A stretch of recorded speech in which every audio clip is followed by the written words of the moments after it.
Imagine, the water flowing from the tap over the sink suddenly stops. You no longer hear the familiar sound, not a single drop.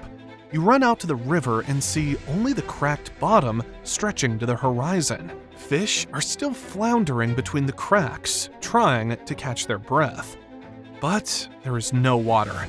Yesterday, the surface glistened. Children were swimming here. Boats sailed. But today, there is dead silence and the smell of dry clay. The river that fed cities and millions of people disappeared overnight. A fiction? A horror story for those who do not save water? Or just a bad dream? But this is not a fantasy. This nightmare is already breathing down our necks. Every year, the world's freshwater reserves are decreasing, and one of the most important rivers in the United States, the Colorado River, is on the brink of disaster. What would happen if it dried up not in decades, but in just one day? Who would feel the impact first? Farmers, metropolises, or the ecosystem? And can people survive without a river that vanished right before their eyes? You'll learn this and much more in today's video. What if we lose the Colorado River in a day?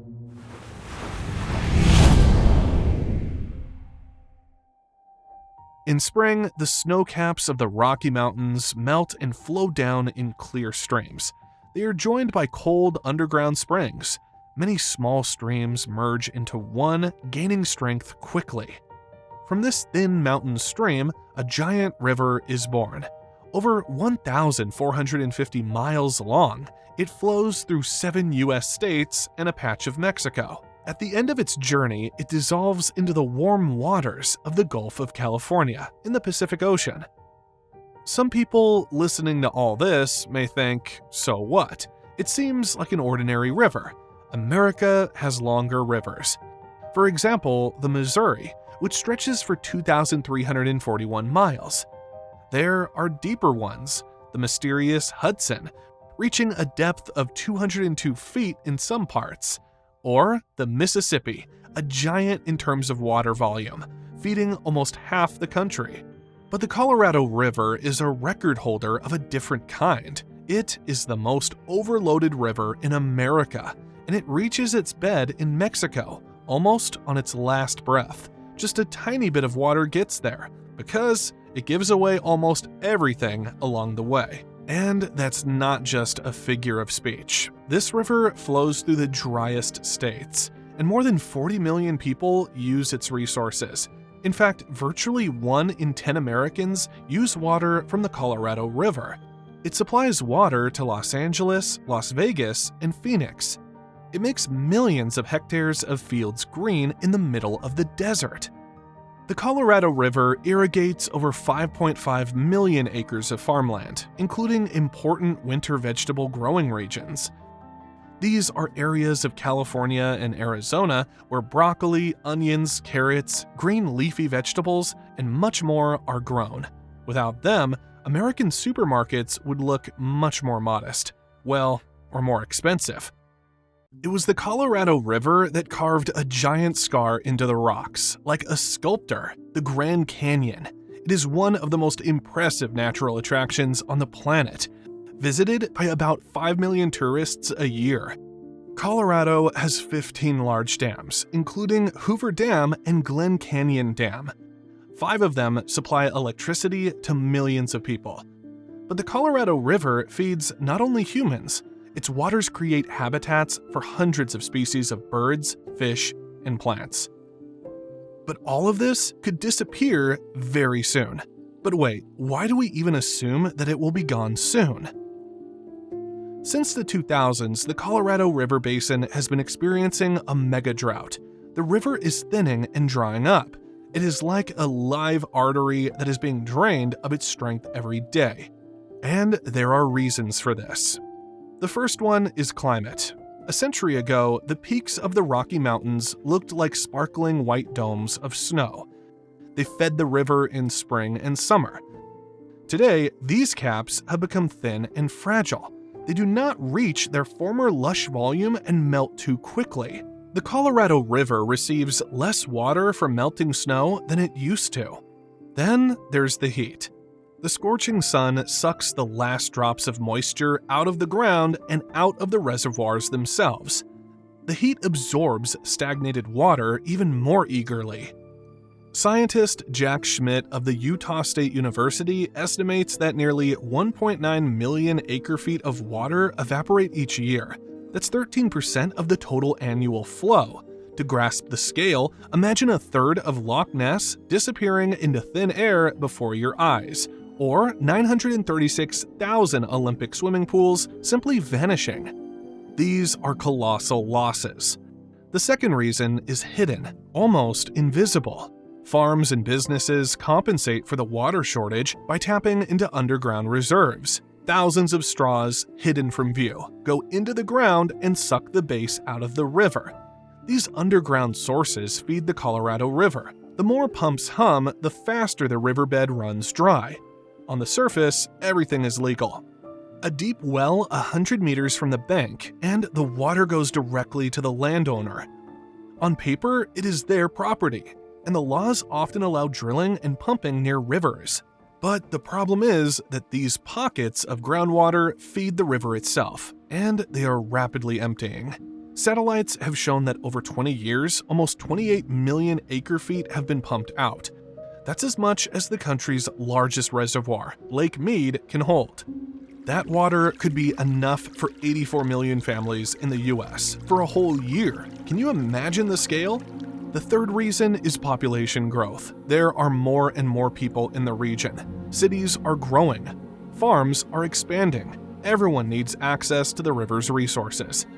Another factor is that the water distribution regulations were written 100 years ago and have remained virtually unchanged, and no one wants to give up their share. Why? Because every change is a battle of interests between states, landowners, and farming associations.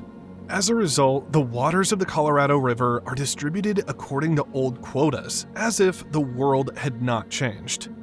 The river is thinning, drying up, and becoming shallower. This process is slow, year after year. There is less and less water in the Colorado River. It is melting like ice under the scorching sun. But one day, if nothing changes, we may wake up to find that the inevitable has happened. Day 1. The Colorado River has vanished. Where the water was rushing yesterday, there is now an empty riverbed. In some parts, puddles still glisten, with fish flapping with their tails, desperately gasping for air. Frogs, turtles, and river insects flounder in the mud, unable to comprehend where their home has gone. With the first rays of the sun, the moisture begins to evaporate. By noon, most of the riverbed has turned into a dry, cracked desert. The first to disappear are the fish, unique species that have adapted to this river over millions of years. The humpback chub, which lived in the warm, fast-flowing currents of the Grand Canyon.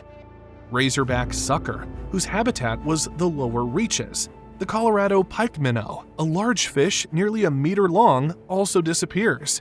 It seems that of all the fauna, only birds and wild predators are delighted by the river's disappearance. Now, they don't have to make any effort to find prey. Hundreds of seagulls and crows descend to the riverbed. Bears and coyotes emerge from the thickets. The fish lie on the bottom. All they have to do is go and grab it. But the feast will only last a few days. Then there will be emptiness. The animals will leave, abandoning the dead riverbed in search of drinking water. Nature will literally die before our eyes, as if someone had turned off the life of an entire ecosystem with a single press of a button. And yet, paradoxically, while the river is dying, people hardly notice anything strange on the first day.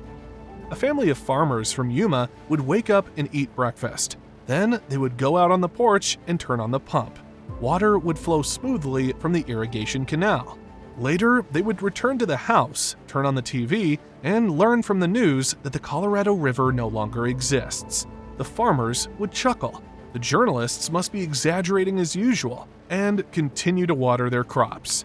In Phoenix, a family of financiers would drink their morning coffee, take long showers, and water the flowers on the balcony. Social media feeds are full of captions.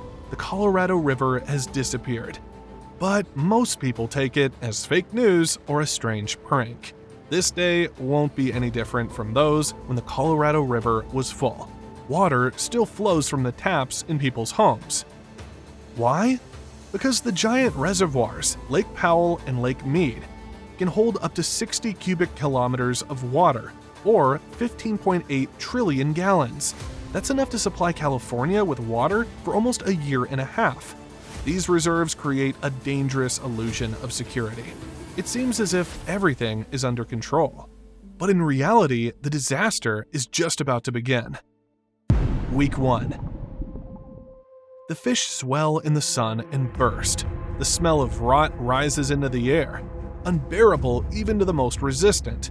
It spreads for hundreds of feet, forcing people to hastily pack their belongings and leave. Those who remain close their windows and doors tightly, but echoes of dead water seep through the cracks.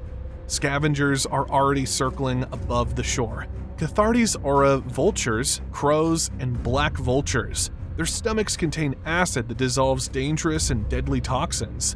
In a dry riverbed, there are still puddles glistening with moisture and rotting organic matter. Mosquitoes don't need a whole body of water. These swamps are enough for them. Millions of larvae will hatch at once, and they'll be joined by swarms of flies. A real insect invasion commences. Their buzzing fills the air for miles around. Meanwhile, migratory flocks are still flying overhead. They do not yet know that the river has dried up, and all they're going to find is thirst instead of water. 17 million birds fly across the Colorado River Delta in the spring, and 14 million in the fall. They've known this route for thousands of years. Now, more than 350 species are endangered. Blue grosbeaks, western kingbirds, and yellow-billed cuckoos will fly here, expecting rest and nesting grounds, but will only face the threat of death. The flora is suffering. Nearby trees are starting to lose ground. Yellow spots are appearing on the leaves of Populus vermonti. Their roots used to reach for groundwater, but now the soil is almost empty. In Yuma, the family notices that the water pressure in the hose is weaker, so they have to water longer, but the ground still remains dry. The news of the river's disappearance sounded like a horror story, but now it is becoming part of the routine. They try to live as before, but there is a lot of anxiety in the air. In Phoenix, stress becomes perceptible. In the evening, the family goes to market and sees a huge crowd. People nervously grab everything in sight. Their carts are full, and there is little food on the shelves. Queues stretch across the entire hall. Some people are swearing and panicking, while others are just silently clutching bags of vegetables as if they were gold. The numbers on the price tags are rising higher every day. Tomatoes, which cost $2 a week ago, now cost $10. Cucumbers and lettuce are the first to go. Yuma and the Imperial Valley, which are fed by the Colorado River, provide up to 90% of the country's winter vegetables, and people understand that without it, these green fields will turn to dust, and their usual diet could change in a matter of weeks. 1 month. The Colorado riverbed is becoming unrecognizable. Where remnants of puddles glistened not long ago, there is now cracked ground. The marshes and floodplain forests are dry, and blades of grass break at the slightest touch. Even the smell of death has disappeared. The remains of fish have long been pecked away by birds and scavenged by insects. Flies and mosquitoes have also flown away because they can't survive without moisture. For migratory birds, this is a disaster. Their routes are disrupted, and mortality rates skyrocket. The American avocet, a fragile bird with long legs and a curved beak, is particularly vulnerable. For centuries, this species has relied on salt lakes and shallow backwaters for food. Insects, crustaceans, and small animals. These were also the places where avocets nested and raised their nestlings, protecting them from predators. When the river disappeared, so did their home, a direct path to a decline in the species' population. Where sedges and cattails once grew green, only sun-scorched stalks remain. The ecosystems of the Cienega de Santa Clara wetland and the Hardy River are turning into dusty wastelands. The plants that have retained moisture and provided shelter for birds for centuries are disappearing along with the water. Without the Colorado River's replenishment, Lake Mead's water level drops so low that the river's giant hydroelectric turbines stall. The country loses 4,200 megawatts of energy. That was enough to light the homes of 5 million people for a whole year. But that's just the beginning. The remaining water will quickly evaporate under the sun, exposing layers of dust at the bottom of the reservoir that may contain heavy metals. Soon, the wind will pick up this toxic powder and spread it for tens of kilometers. People are in a state of panic. Water is only available on a strict schedule. In Yuma, the family of farmers are losing almost their entire harvest, and with it, their income. In the evening, they sit in the kitchen and for the first time seriously discusses moving, like thousands of other residents. In Phoenix, water is only available for a few hours a day. The family here rushes to buy plastic tanks, fill them to the brim, and install them along walls and in garages. Now, every decision about water is a dilemma. Use 4 gallons for a 10-minute shower or save it for laundry. Water usage rules are becoming stricter everywhere. A student living in a dormitory complains, 3 minutes for a shower? We set a timer on our cell phones. Hope is still alive, but along with it comes a growing fear that the better days are over. A year. Colorado has disappeared. Completely. The Colorado Delta in Mexico has turned into a salt marsh. Life once bustled here. Migratory birds, fishermen, humid air. Now, the sun reflects off salt crystals, blinding the eyes, and the wind carries the bitter taste of dust. The climate throughout the southwestern United States has become harsher. Heat waves last for weeks, with temperatures rising to record highs. Summer is no longer what it used to be. It is like a trial that becomes more difficult with each passing day. Migratory birds, which have depended on Colorado for centuries, are disappearing from these places. Those who have been able to adapt are changing their routes. Some are heading to California's Central Valley. Others are stopping at small lakes and reservoirs, but it's a game of survival. Many species cannot withstand the journey. The emptiness in the sky is becoming as noticeable as the silence where the river used to be. Scientists are hurrying with experiments. They're trying to desalinate water, drill deeper, and search for new technologies. Rainwater harvesting remains the best way to obtain moisture. In the Rocky Mountains of Colorado, rainfall is still abundant in some places, more than 60 inches per year. Life can be sustained there, but further south, it's different. On average, along the basin, there's only 6.5 inches, and further south, only 4 inches of rain. And in Yuma, only 3 inches per year. The authorities are passing new laws. Tanks are appearing on the roofs of houses to collect every drop. People are being told to save water, count gallons, and ration water for each day. But even then, there is only enough for domestic needs, and only in the most frugal families. Yuma is becoming deserted. A family of farmers closes their house and moves to Minnesota. There are many similar arrivals here. Because of this, housing prices in the state have risen. Until recently, renting a house here would have cost $1,800 a month. Now, it is much more expensive, about $3,000. Their farm, once green and bustling, now resembles a scene from a post-apocalyptic movie. Dry land, dead canals, fences leading nowhere. They're trying to sell the land, but there are no buyers. Financiers from Phoenix are packing their boxes. Their company's city branch is closing. Their life here depends on imported water. They live in the dust and heat, counting every gallon. The city has empty swimming pools, turned off fountains, and closed eateries and hotels. Food is brought in from other states, and prices are rising every week. A new threat is looming over the city: dust storms. The wind carries tons of sand and salt, which settle directly on the streets, in apartments, and on the glass facades of skyscrapers. People are suffocating in the gray haze. The The city is emptying, as if it is taking its last breath. Phoenix, once shining in the desert, is now slowly turning into a mirage. Hospitals are overflowing. Thousands of people are suffering from heat stroke. Children are suffocating from asthma.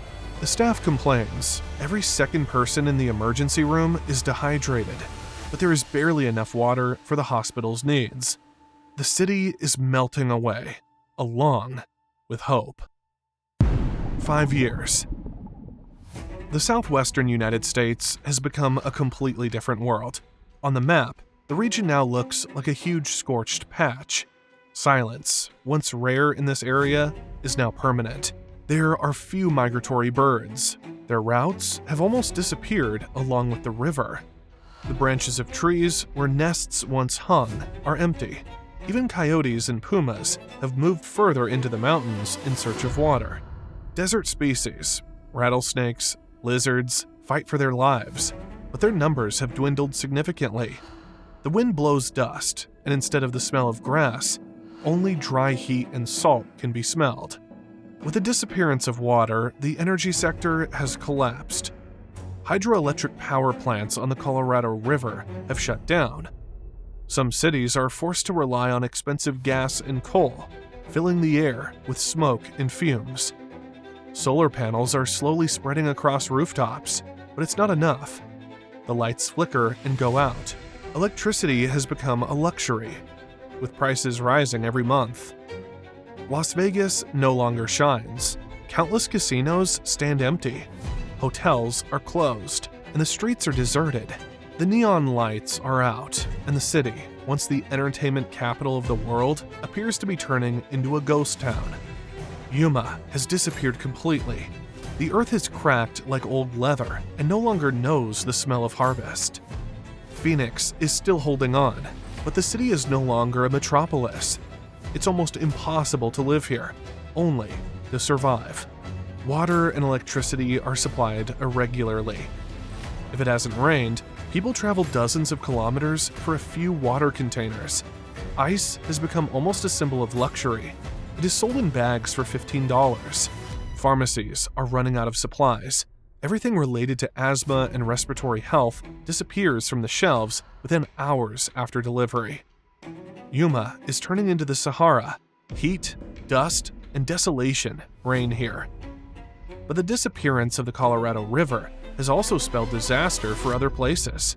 All states that used to be fed by the river have been hit hard. People are losing their homes, jobs, and normal lives. Millions are becoming climate refugees, fleeing north to cooler and more humid areas. Changes are sweeping across America. Labor markets are overheating. Where there were plenty of jobs not long ago, there are now lines of migrants. Competition is growing, and wages are dropping.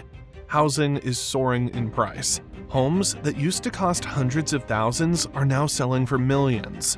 The North is taking in refugees, but it feels like the cities are tearing at the seams. The US is losing not only people, but also food. 5.5 million acres of fertile land are turning into a dead crust. 90% of winter vegetables are disappearing. Their supply is now fully dependent on Mexico and South America. With the shutdown of hydroelectric power plants that supplied millions with electricity, there is now a shortage of power. Even more cities are turning on old gas and coal plants, and the air is becoming heavier and thicker. It feels like the smoke, soot, and CO2 are not only above Arizona and Nevada, but above the entire country. The world is also feeling the changes. Prices for vegetables, fruits, and grains are surging. Not only because of increased American imports, but also because of a chain reaction in the markets. Suppliers are cutting back on exports to other countries. Volatility is hitting the stock market, inflation expectations are rising, and central banks are raising interest rates. Even those far from parched Colorado feel its shadow in their grocery bills and in the fluctuations of global financial markets. Meanwhile, global warming is accelerating, and everyone has to pay the price. The family from Yuma lives in Minnesota. They built a small farm from scratch with their savings, but their income is barely enough to cover their basic needs. Their memories of Yuma are still alive. The father of the family often opens old photos of the farm on his smartphone, where everything is green, and shows them to his grown children. This was our home. The family from Phoenix moved to Denver. Their income allows them to rent an apartment in a new neighborhood. But even here, they are used to keeping water supplies in the house and garage, a habit that has become a reflex. But wait, can we somehow prevent this? Yes, we are already spending billions to keep the river alive. But if the states fail to agree among themselves, the price will be much higher. The entire region risks turning into a new Sahara. The federal government has allocated $4 billion to support Colorado. The funds will compensate farmers for reducing irrigation, upgrade canals and delivery networks, and aid cities that cut their water use. Los Angeles is building a $3 billion facility that turns wastewater into drinking water. Carlsbad already has the largest desalination plant in the US, producing 50 million gallons per day, enough to supply a city of 400,000 people. Nevada has gone even further. It is the first state in the country to completely ban the use of water from Colorado to irrigate decorative lawns. Las Vegas has paid more than $300 million to residents to remove their grass and replace it with xeriscape. This is a type of landscaping with desert plants, rocks, and gravel that doesn't require watering. But this is still not enough. We need to stop flooding desert fields and encourage farmers to grow less water-intensive crops. Instead of a hose turned on full blast, drip irrigation should be used. This is a method where every drop of water goes directly to the roots of the plants. Another important step is to store purified water in underground reservoirs. There, the water hardly evaporates and can be stored for years. It is also necessary to refrain from building new dams and agricultural projects. They could take another 400,000 acre-feet from the river. That's 197,000 Olympic swimming pools full of water. There is no miracle cure for a drying river. You can't build one plant or come up with one law and expect a miracle. But if we join forces, there is a chance that the Colorado River will survive. It will determine whether the entire region stays alive or whether one day there will be a blank spot on the map of the United States where the Great River now flows.